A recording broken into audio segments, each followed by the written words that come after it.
Hi, this is Brian too. I want to talk about something called censorship, which happens to me every day and to many other trauma-based mind control victims. Millions of people are targeted. So this applies to a lot of people. I'm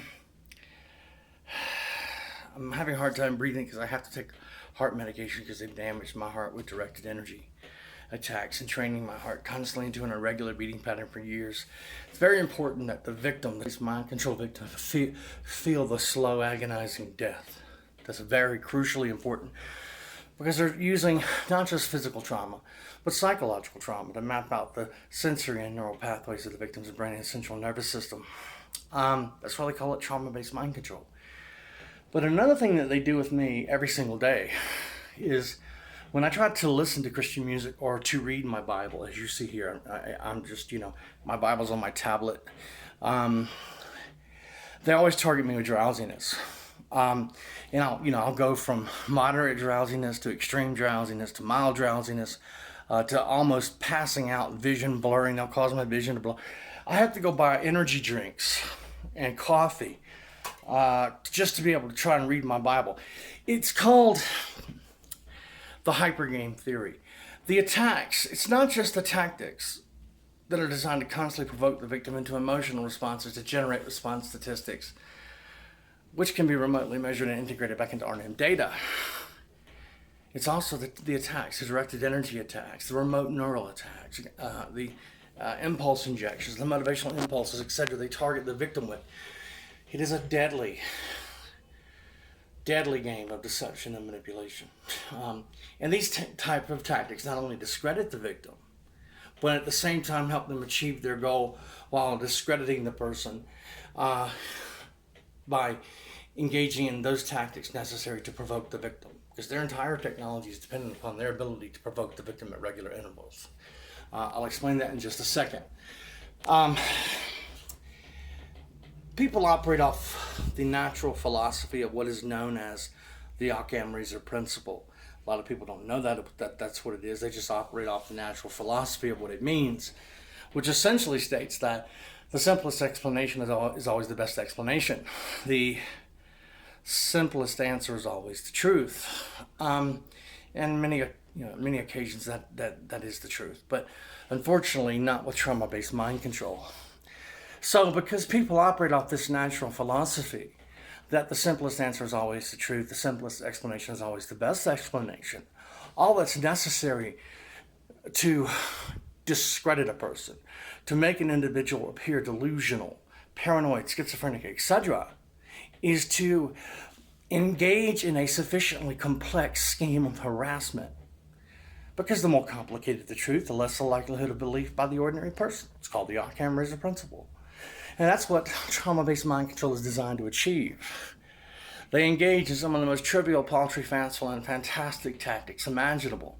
And even trying to discuss, much less document online that they're happening, is just too much for people to accept and take. And then, therefore, they dismiss the claims of the victim because they're just too fanciful, fantastic, trivial, and paltry in nature to believe. It's a process of default.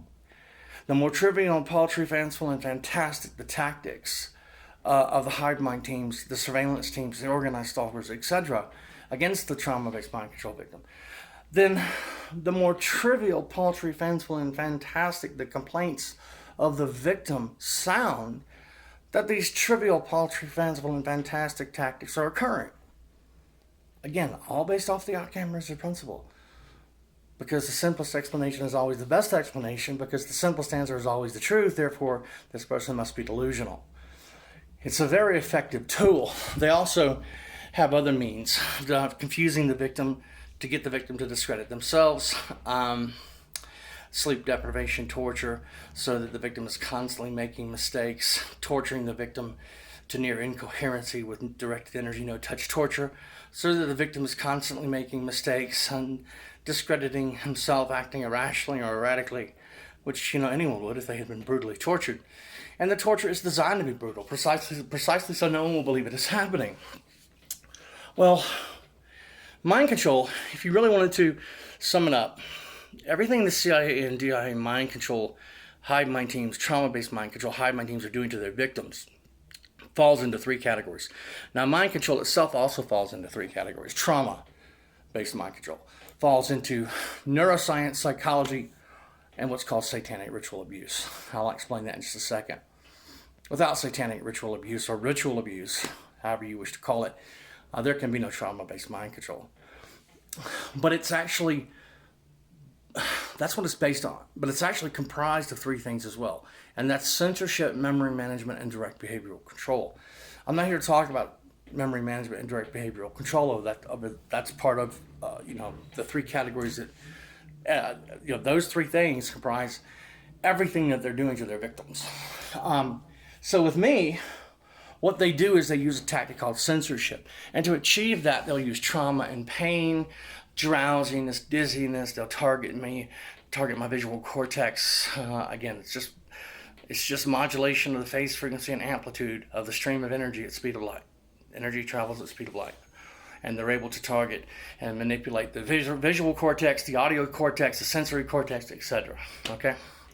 To achieve different symptoms, to bring about whatever pain stimulus that they wish to apply, or whatever psychological trauma they wish to bring about. Well, censorship is basically restricting the victim at will from engaging in any type of external activity which interferes with their neuroprogramming, with their technology, with their remote neural monitoring system. Okay? Their technology is fragile, and they must minimize all external interference. And so censorship is just that, just using what I just said, different types of pain, stimuli, drowsiness, dizziness, etc., to disrupt the continuity of thought of the victim. So that what the victim is doing, by disrupting the continuity of thought of the victim at regular intervals, that whatever external activities the victim is engaged in won't break brain entrainment with their system. Because their entire technology is dependent upon their ability to keep the brain of the victim entrained, using visual and verbal entrainments at the subliminal level. So when I try to read my Bible, I've said all this to try to explain what I'm doing here. I had to go out and buy a bunch of energy drinks, because every single time I try to pick my Bible up and read it, whether it's a book or a tablet or a smartphone or whatever, whenever I try to watch Christian content or read my Bible, they target me with drowsiness at regular intervals, dizziness, etc., pain, causing my vision to blur. Listen, these are provocations based on the hypergame theory. What they're doing is they're provoking the victim at regular intervals, forcing the victim to respond. The victim has no other option but to respond, basically trying to function and survive, where other people would take, such things for granted as the ability to get up and brush one's teeth, the ability to, function and survive normally in an ordinary random environment like most people do. Just little ordinary things that people take for granted, such as reading a Bible, a book, listening to music, engaging in outdoor activities, etc. They have to stop that. They have to minimize all external interference. So the idea is to keep using the trauma, the pain, the dizziness, the drowsiness, etc., to force the victim into an endless series of counter moves, trying to counter and, documenting it online that it's happening, trying to counter the attacks, to counter the trauma, to counter the harassment, the organized stalking, etc. Okay? To counter the disruption in his communications, financial transactions, etc., etc., etc. Just trying to function and survive. Because each counter move is an evoked potential. It's an electromagnetic emission pattern in the victim's brain. It's a synaptic response, which can be remotely measured and integrated back into R&M data. So the objective of the system, the remote neural monitoring system, is to provoke the victim using pain, trauma, etc., I just mentioned it, into emotional responses to generate response statistics, which can be correlated together to determine coherent patterns of thought, and then integrated back into R&M data as they continue to build a cognitive model of the victim's brain for the purposes of training, research, and development of mind control technologies, depending upon what program the individual is in. I happen to be in the trauma-based mind control program, which doesn't have a very long lifespan. The victim's internal organs just can't sustain the trauma. So, they kill the victim, they make it look expected, ordinary, or random. It's not expected, ordinary, or random.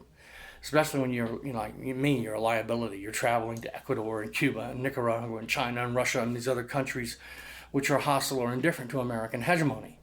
And the Americans, their atrocities are being documented. They don't like that. As a matter of fact, the airport told me in El Salvador that Cuba has blocked me from even re-entering their country.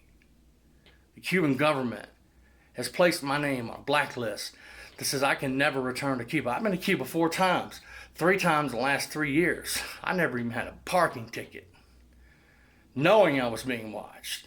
I never did anything wrong. I never messed with girls or drugs. Not that I do that anyway, but I'm just saying the point is I was totally just a normal, outstanding, normal tourist that, just abided by the laws of the country. I didn't do anything wrong, but suddenly I can't go to Cuba. Why?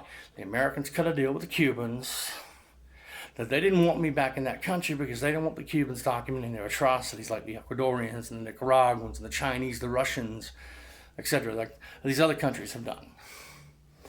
I can't even read my Bible without having to play the game. The non-cooperative gaming theorem, the hyper game theory, forcing the victim to respond to an endless game. Because there's always a next move, because there's always a higher optimum, there's always a next move. So the process of the trauma, the harassment, etc., it never ends. It's called the hypergame theory. And the attacks, I can't even read my Bible. And this has been going on for years. If you go back and you look at my Facebook timeline, it's happening nearly every day. And I'm being not just, forced into, drowsiness and dizziness. But often they're knocking me out into forced induced sleeps. And everything's based on the last response of the victim. Remember, it's all about mapping patterns with impulses and identifiers. It's all about their ability to link evoked potentials with descriptions. Well, in order to map patterns, they need to generate patterns. Patterns of what? Patterns of responses. Responses to what? Trauma. Physical and psychological trauma. They're using physical and psychological trauma to map out the sensory and neural pathways of the victim's brain and central nervous system as they reverse engineer the will, intellect, and emotion of the victim, building not just a cognitive model, but understand what that cognitive model is. A copycat, parallel, twin personality of the human soul. That's what the will, intellect, and emotion is. It's the human soul. And once that is achieved, anything can be accomplished with the human soul. This is Brian 2, May 24th, 2017. Trying to read my Bible at 1951 hours, 7:51 at night. Quito, Ecuador.